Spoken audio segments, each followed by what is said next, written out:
Some people start life with great success but end in a disappointing way. Imagine a person who seems destined for a bright future but whose journey ends tragically. Think of someone who received many blessings and responsibilities from God, chosen to lead his people. This man received the kingdom that previously belonged to the house of David. However, despite all this, he became worse than his predecessors, being severely reprimanded by God. This man is Jeroboam, the first king of the northern tribes of Israel. Jeroboam was a talented man, chosen for an important role. His life could have been a story of success and divine blessings, but it turned into an example of the tragic consequences of disobedience and idolatry. In the Bible, Jeroboam is cited as a negative example of how apostasy and idolatry can affect not just one person, but an entire nation. For many Bible scholars, the name Jeroboam symbolizes betrayal of faith and severe consequences. To understand his complete story, we need to look from his time in Solomon's reign, his rise to the northern throne, to his mistakes and the collapse of his lineage due to divine judgment. This is what we will explore in this video. Jeroboam came from a simple family in the tribe of Ephraim, one of the most important in the north of Israel. He was the son of Nebat and Zeruiah, a widow, and probably faced difficulties from an early age. The Bible does not say much about his family, but it highlights that Jeroboam stood out for his dedication and leadership skills. King Solomon recognized his potential and appointed him as leader of the workers from the tribes of Ephraim and Manasseh, known as the House of Joseph. During a journey outside Jerusalem, Jeroboam met the prophet Ahijah. During this encounter, Ahijah, who was wearing a new cloak, tore it into 12 pieces and gave 10 to Jeroboam. This act symbolized the future division of the kingdom of Israel. Ahijah's prophecy was very clear. Because of Solomon's sins, who turned to idolatry influenced by his many foreign wives, God decided to divide the kingdom of Israel. God also made an important promise to Jeroboam. If he faithfully followed the divine commandments as David did, he would have a stable and lasting dynasty. The stability and greatness of his kingdom depended on Jeroboam's obedience and loyalty to God. When Solomon learned of Ahijah's prophecy and Jeroboam's growing power, he feared losing part of his kingdom and tried to kill Jeroboam. To save his life, Jeroboam fled to Egypt. In Egypt, protected by the Pharaoh, he lived in exile, preparing for the right moment to return and claim the divine promise. After the death of Solomon, his son Rehoboam became the new king of Israel. Soon he faced problems. The tribes of the north were unhappy with the heavy taxes and forced labor that Solomon had imposed in the last years of his reign. Jeroboam, who had returned from Egypt, joined the leaders of the northern tribes to ask Rehoboam to reduce the demands of work and taxes. Rehoboam asked for 3 days to think and consulted the elders who had advised his father. They suggested that he ease the burdens on the people to gain their loyalty.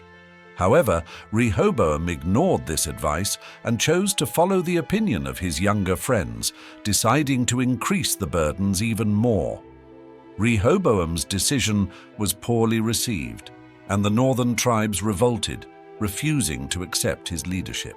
They declared that they had no part in the lineage of David and separated, forming their own kingdom.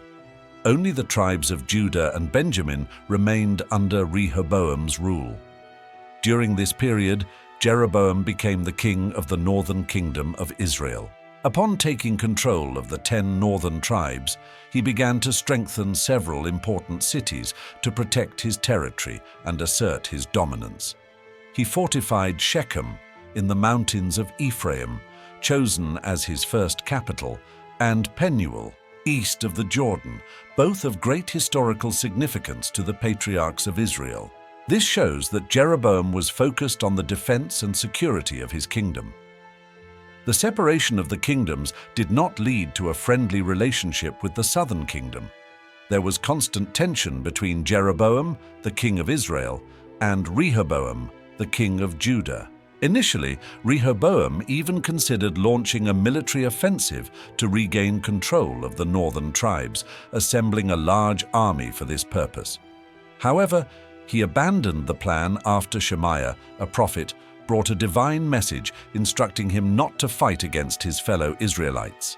Even after the initial disputes between Jeroboam and Rehoboam, conflicts continued, although on a smaller scale during their reigns.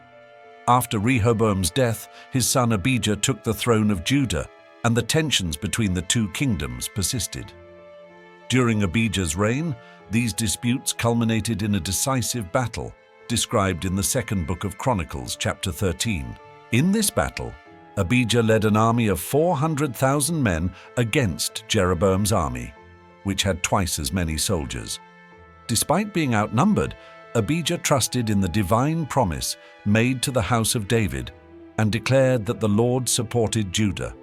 With this faith, Abijah achieved an overwhelming victory, resulting in the death of 500,000 Israelite soldiers. Before facing other challenges, Jeroboam possibly had to deal with threats from Egypt. During his reign, Shishak, the Egyptian pharaoh, invaded the kingdom of Judah in the 5th year of Rehoboam's reign. In this invasion, Shishak plundered Jerusalem and took the treasures of the temple and the royal palace. Although the Bible does not mention a direct invasion of the kingdom of Israel ruled by Jeroboam, it is possible that Egypt, being a regional power, also affected his kingdom. Other historical sources suggest that some Israelite cities were attacked by the Egyptians. In the last years of his reign, Jeroboam tried to maintain power and stability, but his rule was marked by idolatry and disobedience to God, leading to a period of spiritual and moral decline in Israel.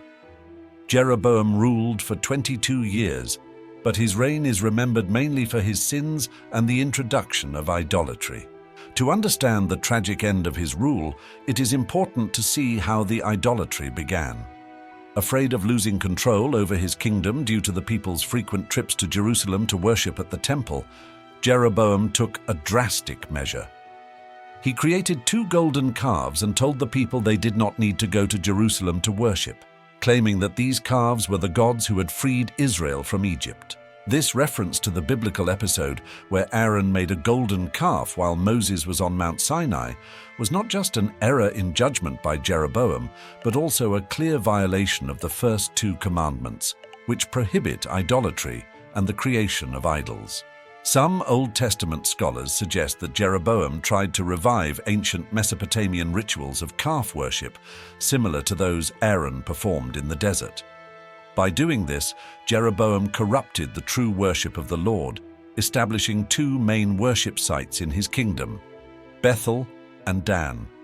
Bethel, where Jacob dreamed of the ladder to heaven, and Dan, the northernmost city of Israel, were strategically chosen to divert worship from the official spiritual center in Jerusalem. King Jeroboam not only established idols and alternative worship sites, but also disrespected God's instructions regarding the priesthood. He appointed priests from various backgrounds, not limiting them to the Levites, the tribe chosen by God for this function. This created an unauthorized priesthood, compromising the purity of religious worship. Additionally, Jeroboam instituted a new festival in the 8th month, on the 15th day, to imitate the Feast of Tabernacles, which was normally celebrated in the 7th month. This change did not have divine approval and was another step in creating an alternative religious system, aiming to maintain control over the people and divert them from the true worship prescribed by God. Jeroboam created more accessible places of worship to ensure the loyalty of his people, but he ignored that Jerusalem was the place chosen by God for the temple and the need to follow divine instructions for worship. Despite his mistakes, Jeroboam had opportunities to correct himself. God sent a prophet to confront Jeroboam and denounce his sins. This prophet, whose name was not mentioned, went to Bethel, where Jeroboam was offering sacrifices on an altar he had built. The prophet, obeying divine orders, pronounced a condemnation against the altar. He prophesied that a future descendant of David, named Josiah, would defile that altar by burning human bones on it. To prove his message was true, the prophet declared that the altar would break apart and the ashes would be scattered. When Jeroboam heard this prophecy, he stretched out his hand towards the prophet, ordering him to be arrested. However, his hand became paralyzed and he could not move it. As the prophet had foretold, the altar broke apart and the ashes were scattered. Frightened and humiliated, Jeroboam asked the prophet to pray to the Lord to heal his hand. The prophet prayed, and the king's hand was restored. This incident highlighted God's message of judgment and showed that he was willing to hear prayers and offer grace, even in the midst of judgment. However, Jeroboam did not change his behavior and continued promoting idolatry, setting an example for many northern kings who followed in his footsteps. About 300 years later, during the reign of Josiah, the prophecy of the prophet from Judah was fulfilled. Josiah, known for his reforms, purified Judah and Israel from idolatry. He destroyed pagan altars and defiled idolatrous worship sites, including the altar at Bethel, where he burned the bones of idolatrous priests, fulfilling exactly what the prophet from Judah had predicted. The introduction of idolatry by Jeroboam had severe spiritual consequences for Israel, leading the people to constantly sin against God. This practice diverted the Israelites from true worship and created a cycle of infidelity that lasted for generations, contributing to the eventual destruction of the northern kingdom. During Jeroboam's reign, the Lord had already predicted through the prophet Ahijah of Shiloh that the kingdom would fall and the people would be exiled because of idolatry. Jeroboam's decline began to manifest when his son Abijah became ill. Worried, Jeroboam sent his wife in disguise to consult the prophet Ahijah, perhaps hoping that the disguise might result in a favorable prophecy.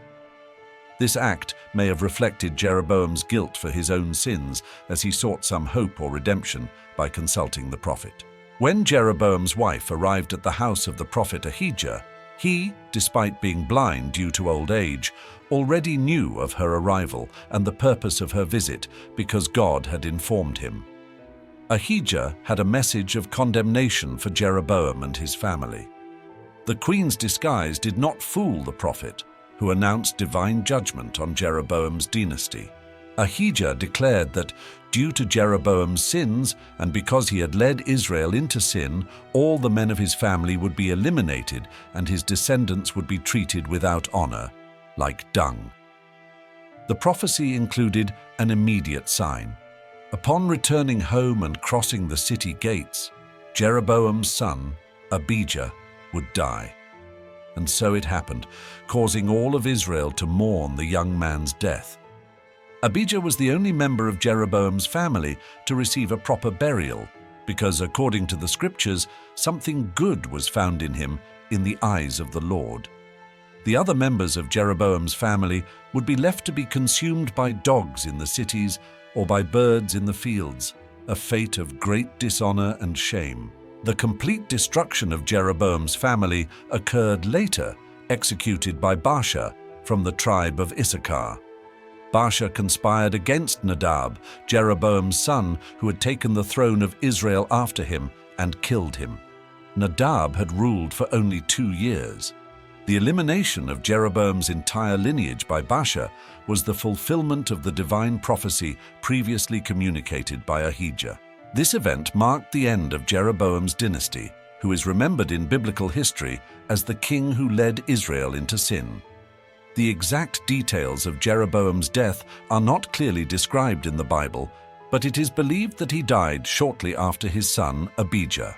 Interestingly, while the name of Jeroboam's wife is not mentioned in the Hebrew text of the Old Testament, in the Septuagint, a Greek translation of the Hebrew Bible, she is identified as Ano, an Egyptian woman and a relative of the Pharaoh of Egypt. Jeroboam's story invites us to reflect on the consequences of our choices, especially regarding our loyalty to God. In a time when integrity and faithfulness are frequently tested, both by external and internal pressures, Jeroboam's trajectory makes us question, Are we following God's ways, or are we being led by our own desires and fears? Now, I would like to know in the comments if you already knew Jeroboam's story. Leave your like and subscribe to the channel so you don't miss the next videos. God bless you.